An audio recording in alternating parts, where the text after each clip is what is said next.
कहाँ चल रहे थे भाई? गल्ला इधर है क्या? यही कहीं? अच्छा हाँ ठीक। एक बार मैंने वर्ण कर लिया, अब मैं मेरे पति हो गए, अब दूसरा कोई नहीं, ठीक है? हाँ। और कह दिया महाराज जो कहा जाता है वो सोच विचार के कहा जाता है महाराज। मैंने भी वही किया है। इस विषय में मेरा मन भी और मेरी बात भी एक है। अब इसके आगे कुछ नहीं। तब नारद जी ने कहा राजन यदि सावित्री की यही इच्छा है तो आप भी इस संबंध को स्वीकार करें और शीघ्र ही इससे बढ़ डालें। नारद जी ने साफ कहा राजन अगर सावित्री की यही इच्छा है तो अब आप देर न करें, अब इसका विवाह जल्दी कर डालें। महाराज आपको पुत्री के विवाह में कोई विघ्न नहीं पड़ना चाहिए, हम विघ्न नहीं लाएंगे, आप तत्काल शादी करें। यो कहकर नारद जी स्वर्ग को चले गए और राजा ने उत्तम मुहूर्त में वेदों के परागामी ब्राह्मणों के द्वारा कन्या का सविवाह कार्यक्रम संपन्न करा दिया। किसका? सावित्री का। सावित्री भी मनोवांछित पति को पाकर बहुत प्रसन्न हो गई। सावित्री भी मनोवांछित पति को पाकर प्रसन्न हो गए। इस प्रकार उस आश्रम में निवास करते हुए उन तीनों को कुछ समय व्यतीत हुआ। सावित्री दिन रात चिंतित रहती थी। शादी हो गई, पिता के साथ, पुत्र के साथ और अपनी बहू के साथ राजा रहने लगे, अपनी बेटी के साथ। तब नारद जी को महाराज जो बात कही थी वो सावित्री को भूलती नहीं। नारद जी ने जो बात कही थी सावित्री भूल नहीं पाती। 1 साल के बाद उसके सत्यवान पति अपने शरीर को त्याग देंगे, माने मृत्यु को प्राप्त हो जाएगा। बोली उसने मनी मन में हिसाब लगाकर ये जान लिया कि आज से चौथे दिन मेरे पति की मृत्यु होने वाली।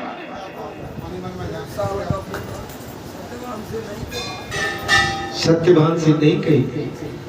सावित्री दिन रात अपने पति के चिंतन में दीर्घ आयु के लिए, और नारद जी ने जो सावित्री से बात कही थी उसकी चिंता में लगी रहती थी।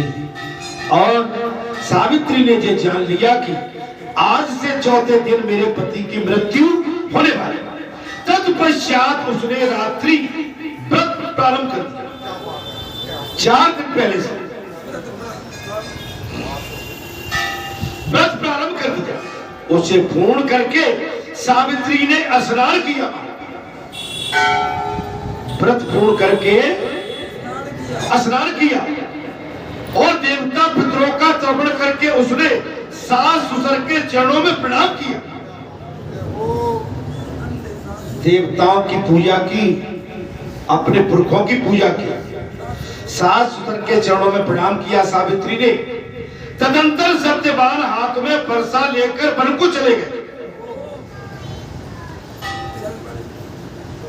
उसी समय सावित्री के पति सत्यवान हाथ में फरसा लेकर वन को चले गए। सावित्री भी उनके पीछे पीछे चली गई। सावित्री भी अपने पति सत्यवान के पीछे पीछे चली गई। सत्यवान ने शीघ्रता पूर्वक फल फूल समाधि और कुछ एकत्रित करके सूखे कागज का एक बोझ बांध लिया। लकड़ी काट ली, दिनचर्या में बोझ बांध लिया। तत्पश्चात वे बरगद की शाखा का सहारा लेकर बोले प्रिय मेरे सर में बड़ी पीड़ा हो रही है। वो समय आया। बड़की एक टोनी पकड़ ली और अपनी पत्नी सावित्री से बोले सत्यवान बोले हे प्रिय, मेरे सर में बड़ी पीड़ा हो रही है, मैं क्षण भर में तुम्हारी गोद में मस्तक रखकर सोना चाहता हूं। मैं क्षण भर में तुम्हारी गोद में अपना सर रख के सोना चाहता हूं। सत्यवान को ये आभास हो गया कि मेरी मृत्यु का समय नजदीक है, मैं अपने शरीर को तुम्हारी गोद में त्यागना चाहता हूं। सावित्री बोली, हे महाबाहो, आइए विश्राम कीजिए। हे महाबाहो, आ जाओ, आप मेरी गोद में विश्राम कीजिए। थोड़ी देर बाद हम लोग आश्रम पर चले गए। थोड़ी देर पति पत्नी का रिश्ता अटूट, माता पिता, पति पत्नी, पुत्र पिता बेटी, सब रिश्ते, मित्र मंडली, सब रिश्ते बड़े घनिष्ठ होते हैं। इन रिश्तों से जब जीव छुटकारा पाता है, बहुत दुख पाता है। सावित्री बोली, महाबाहो, आइए विश्राम कीजिए। थोड़ी देर बाद हम लोग आश्रम पर चले। तदंतर सावित्री की गोद में मस्तक रखकर सत्यवान जो ही पृथ्वी पर सोए, तो ही सावित्री ने एक पुरुष को देख लिया। मौत आ गई। यमराज सामने खड़ा हुआ। सावित्री के सामने एक सत्य पुरुष माने यमराज खड़ा हुआ, जो काले और पीले रंग के दिखाई पड़ते हैं, मस्तक पर किरीट और अंगों में पीतांबर धारण किए हुए, साक्षात सूर्य की भांति शोभा पा रहे। धर्मराज है। सावित्री ने उन्हें प्रणाम करके मधुर वाणी से कहा, तुम कौन हो? दूर रहो, पति भक्ति के प्रभाव से मुझे कोई धर्म से गिरा नहीं सकता। तुम कौन हो? मुझसे दूर रहो। इस समय मेरे पति धर्म से मुझे इस समय कोई अलग नहीं कर सकता है। प्रज्वलित अग्नि सखा की भांति मेरा कोई भी स्पर्श इस समय नहीं कर सकता। ये सावित्री ने साफ कहा।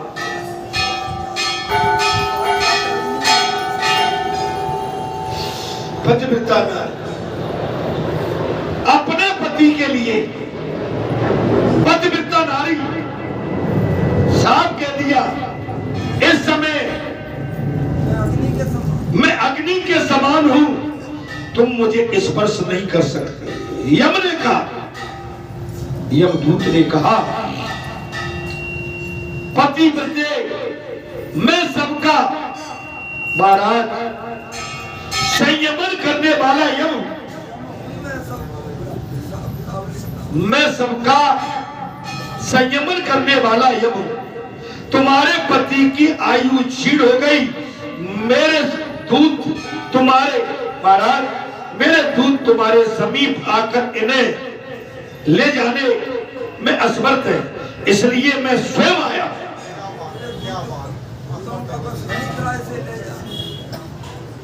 इसके पतिव्रता धर्म के कारण मेरे दूतों का बस नहीं था, मैं स्वयं आया। उनके योग कहने पर सत्यवान के शरीर से अंगूठे के बराबर एक पुरुष निकल पड़ा। महाराज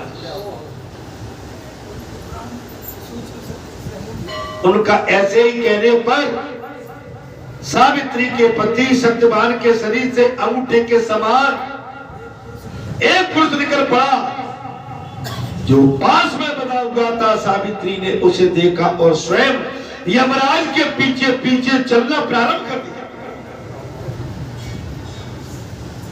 सावित्री ने देखा, वो स्वयं यमराज के पीछे पीछे चलना प्रारंभ कर दिया। पांच व्रत के प्रभाव से उसे वहां जाने में कोई श्रम नहीं हुआ। पांच व्रत धर्म के कारण यम के पीछे पीछे सावित्री चली जा रही है, कोई थकान नहीं होती। उस समय यमराज ने उससे कहा, सावित्री तू बहुत दूर चली आई हो, अब लौट जाओ। इस मार्ग पर कोई जीवित पुरुष नहीं चलता।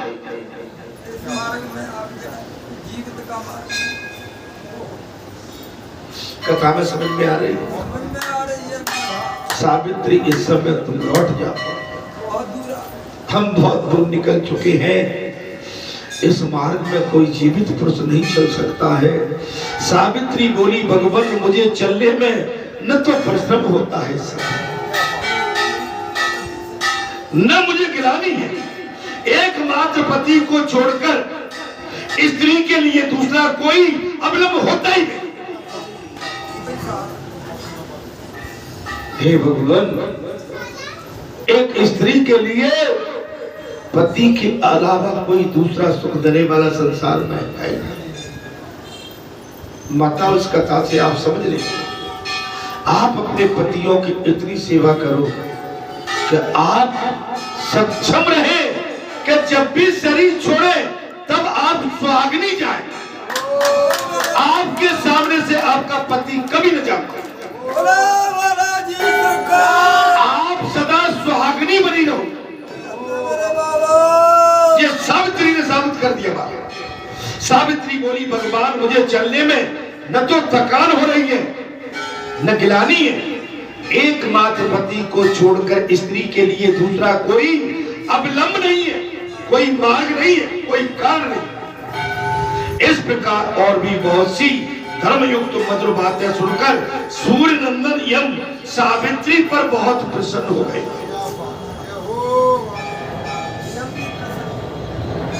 यमराज सावित्री का पतिव्रत धर्म देखकर, इतनी बातें सुनकर यमदूत भी सूर्य नंदन सावित्री पर बहुत प्रसन्न हो गए। बोले, देवी तुम्हारा कल्याण,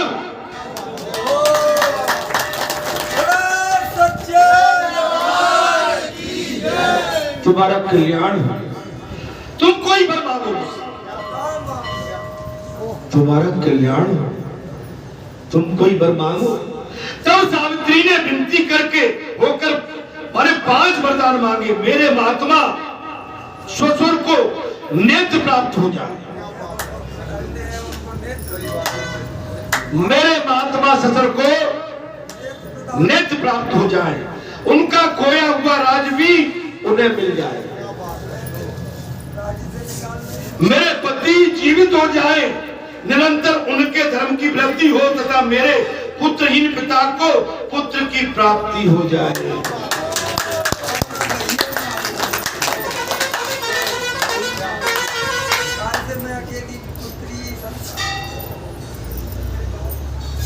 कथा सुनने में आनंद आ रहा होगा। मेरे महात्मा ससुर को नेत्र प्राप्त हो, नंबर 1 वरदान। नंबर 2 उनका खोया हुआ राज भी मिल जाए। 3 मेरे पति जीवित हो जाए और उनके धर्म की वृद्धि हो। और 5 मेरे पुत्रहीन पिता को पुत्र की प्राप्ति हो।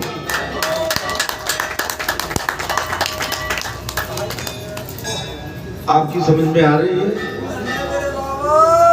जो सावित्री ने देखा यम के साथ जो वार्तालाप होगा, माने मैं भी उसी मार्ग से निकल चुका हूं।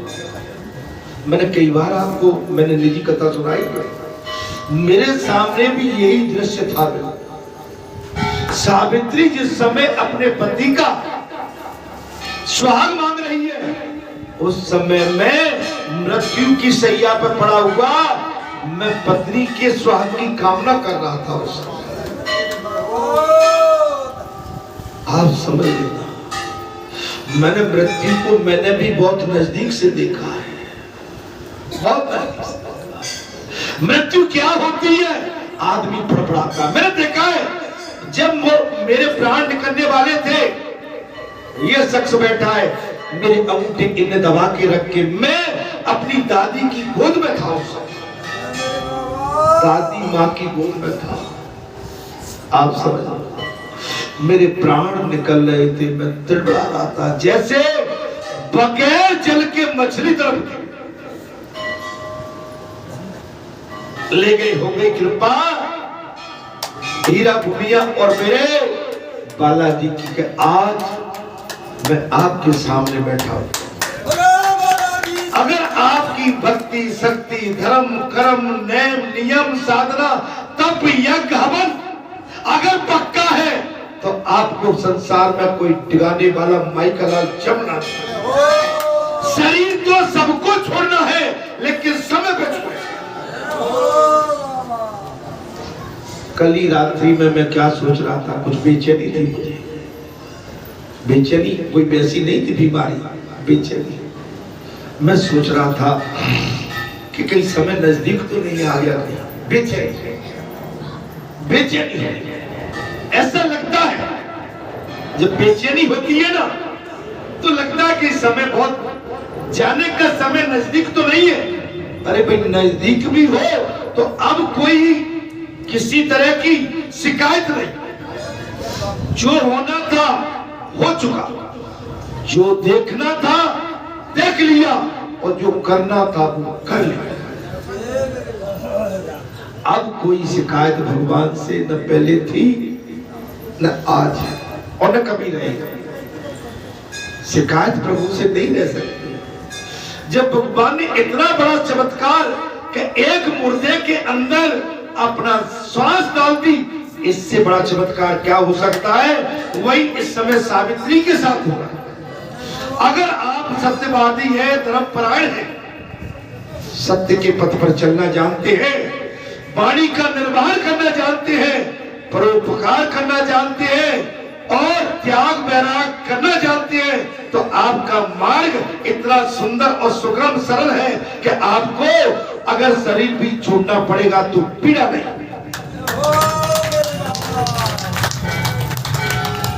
धर्मराज ने वरदान देकर उसे भेजा और पति को पाकर सावित्री का मन प्रसन्न हो गया।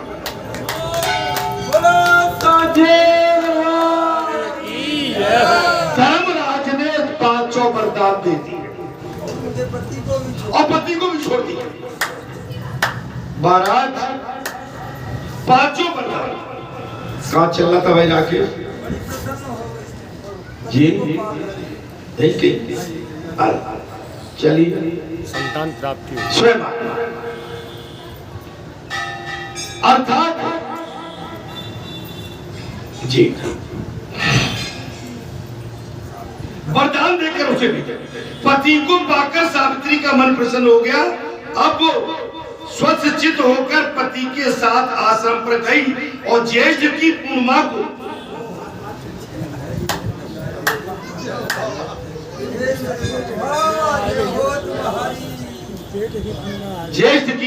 को उसने ये व्रत किया था जिससे उसके सौभाग्य की रक्षा हुई। ज्येष्ठ मास की पूर्णिमा को उसने ये व्रत धारण किया था, इसलिए उसके सुहाग की रक्षा हुई। पार्वती ने पूछा, हे महेश्वर, सावित्री ने किस प्रकार व्रत का पालन किया? भगवान शंकर ने पूछ लिया, पार्वती ने पूछा, हे महेश्वर, सावित्री ने जिस व्रत का पालन किया था वो कैसा था, बताने की कृपा। तब महादेव बाबा बोले, देवेश्वरी, पतिव्रता सावित्री ने जिस प्रकार पालन किया उसका वर्णन मैं करता हूं, तुम सुनो। पतिव्रता सावित्री ने अपने पति को पाने के लिए जो व्रत किया था मैं तुमसे कहता हूं। भगवान शंकर बोले, हे पार्वती तुम सुनो। ज्येष्ठ शुक्ला त्रयोदशी का दंत धाम दामन पूर्वक स्नान करके विराट उपवास का नियम ग्रहण करे। जो स्त्री महाराज रात्र करने में असमर्थ हो, वो जितेंद्र होकर त्रयोदशी को, नक्त व्रत चतुर्दशी को, अयाचित व्रत और पूर्णिमा को उपवास करे। 3 दिन व्रत धारण करना पड़ेगा। पहला व्रत है कौन सा? वो अपनी इंद्रियों पर जीत करे, माने मन को संसार में न लगने दे। ठीक है महाराज? इंद्रियों को और पूर्णिमा का उपवास करे। प्रतिदिन तड़ाक किसी भी नदी अथवा झरने में स्नान करें। नल के नीचे नहीं, किसी सरोवर में, किसी नदी में, झरने में स्नान करें। यदि पाडकूप में स्नान कर ले तो महाराज सब में स्नान करने का फल एक बार में प्राप्त हो जाता है। विशेषतः पूर्णिमा को सरसों, मिट्टी और जल से स्नान कराना चाहिए। पूर्णिमा के दिन सरसों, मिट्टी और जल से स्नान कराना चाहिए। ये महादेव बाबा कह रहे हैं, एक पात्र में बालू भरकर अथवा जौ, चावल या तिल आदि धान्य भरकर उस पर 2 वस्त्र लपेटा हुआ बांस का पात्र रखें। ध्यान से सुनो मेरी माता, अभी ज्येष्ठ महीने की पूर्णिमा भी आ रही है। आप अपने पति की दीर्घ आयु के लिए इस व्रत को करना चाहती हैं तो मैं दोबारा इसका फिर से व्याख्या करता हूँ। विशेषतः पूर्णिमा को सरसों, मिट्टी, ध्यान कर लीजिए, सरसों, मिट्टी और जल से स्नान करें। सरसों, मिट्टी एवं जल से स्नान करें। ठीक है, स्नान करें। एक पात्र में बालू माने रेत, एक पात्र में बालू भरकर अथवा जौ, चावल या तिल आदि धान्य भरकर उस पर 2 वस्त्रों से लपेटा हुआ बांस का एक पात्र रख दे। साधारण बात है, कोई बड़ी बात नहीं है, रख दे। अच्छा, उसमें सोने, चांदी अथवा मिट्टी की बनी हुई सावित्री देवी रखे। क्षमता हो तो सोने की, क्षमता हो तो चांदी की, नहीं तो मिट्टी की सावित्री बना के रखे। और ब्रह्मा जी की सब सर्वांग शोभित प्रतिमा स्थापित करें। ब्रह्मा जी बना के रख दे। फिर उन प्रतिमाओं पर 2 लाल वस्त्र चढ़ाए और अपनी शक्ति के अनुसार उन दोनों विग्रहों को पूजा करें। आपकी जैसी सामर्थ्य हो वैसे पूजा करें।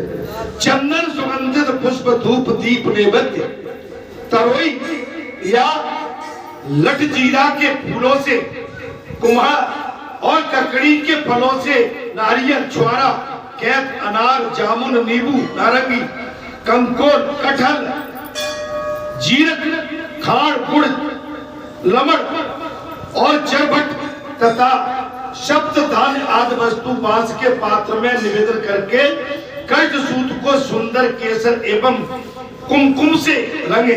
तत्पश्चात मनोवांछित पूर्वक पूजन करें। आपकी जो भी इच्छा है उसके अनुसार पूजा। अर्थात वीणा और पुस्तक धारण करने वाले सच्चिदानंदमयी माता सावित्री देवी तुम्हें हम नमस्कार करते। सावित्री कौन है? सरस्वती माता। कौन है सावित्री? सरस्वती। तुम मुझे सौभाग्य प्रदान कर। इस प्रकार पूजा प्रार्थना करके बहुत सी स्त्री पुरुषों के साथ गाना बजाना करते हुए वह जागरण करें। ये महादेव बाबा किससे करें? पार्वती मैया से। और श्रेष्ठ ब्राह्मणों से सावित्री की कथा कहलवाएं। ब्रह्मा सावित्री का विवाह करें और सारी सामग्री वेदज्ञ ब्राह्मणों को दान कर। जिन्होंने वेद का उच्चारण किया है उन ब्राह्मणों को दान कर दें। जिसकी जीविका कठिनाई से चलती हो ऐसे निर्धन अग्निहोत्री ब्राह्मण को सावित्री की प्रतिमा दान करना चाहिए। जो गरीब है, लाचार है, बेबस है, ऐसे निर्धन ब्राह्मणों को सावित्री की प्रतिमा दान करें। उस रात्रि में जो भगवान शंकर करें, उस रात्रि में ब्राह्मण दंपति को निमंत्रण करके प्रातः काल वट वृक्ष के नीचे सावित्री के सन्मुख भोजन कराएं। वहां एक उसका कारण है कि बड़ के पास ही मौत आई। सावित्री बड़ के नीचे बैठी थी, यमदूत भी बड़ के पास आए। महाराज, ब्राह्मण भोजन कराना कोटि कोटि ब्राह्मण को भोजन कराने के समान पुण्यदायक कहा गया। ब्राह्मणों को भोजन कराते समय कड़वे तेल का बना हुआ सामान न परोसा। कड़वे तेल, ध्यान कर लो, ब्राह्मणों को भोजन कराते समय हमारी माताएं अपने घर में जो सरसों के तेल का उपयोग कभी कर लेती है, वो ब्राह्मण के सामने नहीं करना चाहिए। ठीक है महाराज, भोजन कराते समय कड़वे तेल का बना हुआ सामान न परोसे। स्त्री को खट्टा और खारा पानी कभी नहीं देना चाहिए। स्त्री को खट्टी वस्तु एवं खारा पानी नहीं देना चाहिए। 5 प्रकार के मधुर भोजन कराएं। नंबर 1, दूध और घी में बने हुए पूवे। ये महादेव बाबा कह रहे हैं, मैं नहीं कह रहा हूं। घी में बने हुए पूवे। अशोक वर्तिका, एक प्रकार का पकवान, छुआरे के साथ बनी हुई भूपिका और घी और गुड़ से बना हुआ हलवा। 5वां, मोदक, जो स्त्री से जो स्त्री ऐसा करती है वो धन दान एवं मनोजों से पूर्ण होती है, उसका वंश हमेशा भरा पूरा है। उसका वंश हमेशा बड़ा पूरा है। उसके कुल में कभी कोई स्त्री विधवा नहीं होती।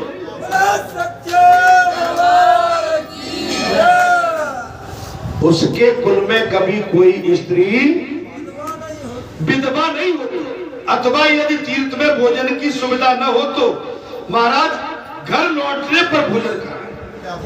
अगर तीर्थ में भोजन की व्यवस्था न हो तो आप संपूर्ण तीर्थ करने के पश्चात जब घर वापस आते हैं उस समय ब्राह्मण को भोजन करावें, जिससे सावित्री देवी प्रसन्न होकर इसी प्रकार अपने घर पर आकर पितरों के लिए पिंडदान पूर्वक श्रद्धा भी करें, श्राद्ध भी करें। इससे पितर संतुष्ट होते। माने हमें एक ही काम नहीं करना है, अपने पुरखों को भी संतुष्ट करना है। पिंडदान पूर्वक श्राद्ध भी करें, इससे पितर संतुष्ट होते। ऐसा ब्रह्मा जी का कथन है। महादेव बाबा ने कहा देवी पार्वती, ऐसा ब्रह्मा जी का कथन है। अपने घर में श्राद्ध दान करने से तीर्थ की अपेक्षा भी 8 गुना पुण्य बढ़ जाता है, क्योंकि वह नीच पुरुषों की दृष्टि नहीं पड़ती है। वह नीच पुरुषों की दृष्टि। देखिए, आपको तीर्थों में भी सभी तरह के मिलेंगे। कुछ तो केवल आनंद लेने जाते हैं, कुछ वास्तव में पूजा करने जाते हैं, और कुछ ऐसे अधर्मी है कि तीर्थ के स्थान पर भी कुभाव लेके जाते हैं। उनकी दृष्टि वहां ठीक नहीं रहती। देखो, पितरों को सबके भगवान शंकर कह रहे हैं, पितरों का श्राद्ध एकांत एवं गुप्त होना चाहिए। पितरों का श्राद्ध गुप्त एवं एकांत में होना चाहिए। नीच पुरुषों की दृष्टि से दूषित होने पर वो पितरों को प्राप्त नहीं होता। माने एक बात है, भोजन एकांत में क्यों किया जाता है कि उस भोजन पर किसी की दृष्टि न पड़ जाए। मैंने कई बार कहा है कि भोजन एकांत में होता है। मैं कल पंडित जी से परसों कह रहा था, आप भोजन करते हो? करते हैं। तो मैंने भोजन करते समय बात नहीं करना चाहिए। तो मैंने कहा महाराज, मुझे तो आपकी किलकारियां जहां तक आती है, आप भोजन करते समय सब हंसते हो। भोजन करते समय शांति, ओम शांति, शांति। जब आप पूर्ण भोजन हो जाए, जलपान हो जाए, उसके बाद में उस आप अन्नपूर्णा को प्रणाम करिए, नमन करिए। एक बार नहीं, 3 बार प्रणाम करके खड़े होके और जय श्री सीताराम, अन्नपूर्णा मैया की तब हम वहां भी लगे। कैसी सब्जी बनी है, आनंद आया। पूरी में आनंद, भोजन में भी लगे। बात है बाद में खेले। कोई कहेगा राम रस कम है। अब भोजन में लगे, कहो महाराज आनंद आ रहा भोजन, बात नहीं की जा रही। ये आनंद का विश्लेषण, व्याख्या, जब हम वहां से हट जाते हैं तो उस व्याख्या को यहाँ आके करने लगेगा। नहीं है ये माने बात है मेरी भाई। और भोजन 4 लोग न बदले, भोजन जो परस रहा है वो एक ही। बोलो सच्चे दरबार। अब बड़ी गल में तो भाई 100, 200, 500 आदमी लगे, वो तो बेला हो गया। लेकिन जहां तक अपने निजी घर की बात है वो एकांत। आपको भोजन परोसने वाला या तो बेटा हो, बेटी हो, पत्नी हो, माँ हो, दादी हो, लेकिन बदल बदल के सब नहीं आए। अगर दादी ने भोजन परोसा है तो अंत तक दादी ही भोजन परोसे।